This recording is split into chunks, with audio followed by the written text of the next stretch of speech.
You know, I just got some food.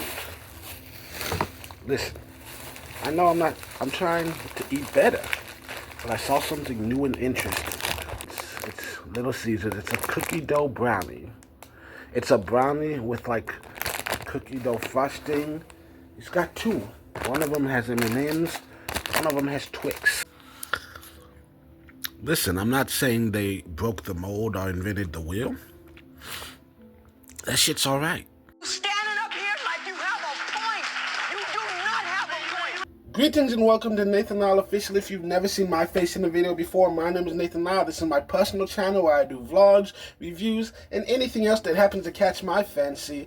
Today's video, I should warn you ahead of time, it's not going to be anywhere near as exciting or entertaining as a lot of the other videos that I've made, but it's a video I've been wanting to do for a very long time, because it's a video where I am reviewing a show that shaped my childhood. And anyone who's met me in real life, if you go and watch this show, you'll understand where a lot of my personality came from. And it's a show that I haven't seen since it originally aired, more than a decade ago. But last year, 2024, I finally took the time to sit down and watch it. And now, I'm here to tell you about one of the greatest TV shows to ever exist, Everwood.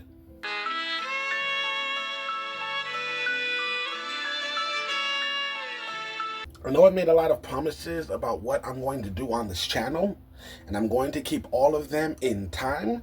Have some patience. But right now, this is a video that I've been wanting to do my whole life, basically. And this just feels like the right moment. It is time. Now, even though Everwood might possibly be the best TV drama ever, if you've never heard of it before today, I am not shocked. It kind of seems to be disappearing from history the more that time passes. But, I mean, it's an amazing show. It's just not quite as, like, sexy as a lot of these other teen dramas, like The One Tree Hill, The Dawson's Creek. Welcome to the OC, bitch. Even though primetime dramas are all, just soap operas, Everwood never feels too unrealistic. In fact, the opposite. There are times when it feels way too realistic. I don't really watch this feeling like I'm watching a TV show. I mean, it feels like just watching normal, everyday people live their lives, and most of these characters genuinely feel like just another human being that I could bump into just at the local grocery store. Listen, the world is so crazy that if you present things the way they really are, it comes across as broad satire. Everwood is the story of a father whose wife dies, so he takes his two kids and moves them from New York to the middle of nowhere, a town called Everwood, Colorado. Population less than 10,000, I think. Moving where? Everwood, Colorado. Where's that? Colorado, moron. And while there are many different aspects of the story, which we will get into later, the core of the story is built around a father and son struggling to get to know each other better, trying to get closer, which is really difficult because they cannot fucking stand each other. I wish you died instead of her. I wish I did too, you little bastard. I hate you. Well, the mother was the one keeping this family together, so when she died, it tore them all apart.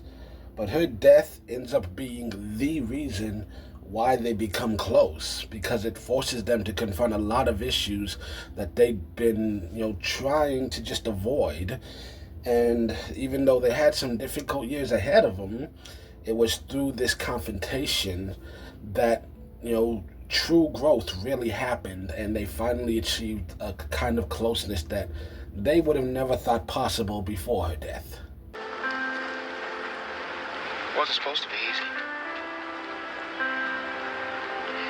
Out of all the media I have consumed in all my years living on this earth, Ephraim Brown has always been one of my favorite characters. And it's because that's one of the first times that I ever remember looking at the television and seeing myself. And I don't mean like physically. Like physically, we have nothing in common.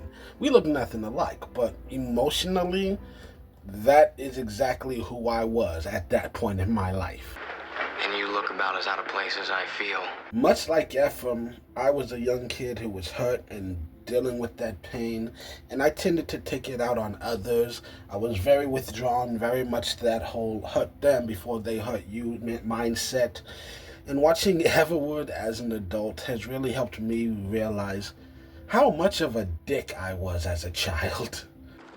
One day, you seem to hate me. The next day, you still hate me. And other days, you just hate me. And Andrew Brown is a man who is actively trying to atone for all of the mistakes of his past. And yet, in an effort to make things better, to improve on himself, he continues to make things worse. And that's kind of what I love most about him. It's like he's one of the most relatable characters in television because it just feels like no matter how hard he tries, he just can never seem to get it right. That is not a weakness. That is life. As the story progresses, we get to see many of the people in the town, especially the people who are in their lives, including the Abbott family. Harry, I think you crossed the line. You think? I'd say he plowed over the line with a tractor. Everwood is based on such a simple concept. I mean, you can't really describe Everwood as anything other than everyday people going through everyday struggles. It is such a simple concept that it's literally the basis of pretty much every TV show that's been made since the 90s started. But it is so well executed, and it is very well written show that is carried beautifully by some amazing actors. You've got veterans like Tom Amandes and Treat Williams acting along a lot of young up-and-comers like Gregory Smith, Emily Van Camp, and Chris Pratt. You know, all of who have gone on to have some pretty decent careers for themselves. Star-Lord. Who? Star-Lord, man. Legendary outlaw. Also, shout out to the directors, because one thing I never really understood until now, as an adult who's gone through film school, is like, hey, they really made the best out of whatever they happen to have. It's like Vivian Cardone, she played Delia. As a child, she didn't have quite as much emotional range as everyone around her, but she still held her own standing next to them. I mean, they took her limited range and turned it into a character trait. Listen, Delia, we should talk about this. It's okay, Dad. I know what's wrong with you. You do? You have a distraught heart. Yeah. Even though I personally believe that this TV show is about as close to perfect as any TV show could get, 9.95, but like the only real bad thing I'd say is that I cannot recommend it for everyone. I think there are specific types of people that will enjoy this show, and if you are one of those people, stop everything you're doing and watch it now. It is one of the greatest pieces of media you will ever consume. But I also fully understand that there is a good number of people that won't get the same level of joy out of this program as I do. It's not your fault. I forgive you. Feel free to check this out if you're interested in something exciting but down-to-earth, passionate but homely. I feel like this is one of those shows that it's not okay. It's never okay. And what I mean by that is, either if you don't absolutely love it, if it's not one of your favorites, you're probably going to hate it. There is no in-between with this show. This show has forever left a permanent impression in my heart. It's like when you're nice to me, there's nothing I can't do. And when you're mad at me, it's all I can think about. So if you ever get the chance, feel free to check out an episode or two of Everwood. And if you like it, feel free to check out a few more. You know, leave a comment down below telling me your opinions on the show. Did you love it? Did you hate it? To give me a few more suggestions of shows or movies you'd love to see me review.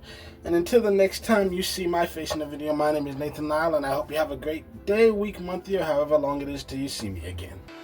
To love someone so much, you're still proving it to them after they die. Well, if that's crazy, Andy, I hope my own insanity isn't far away.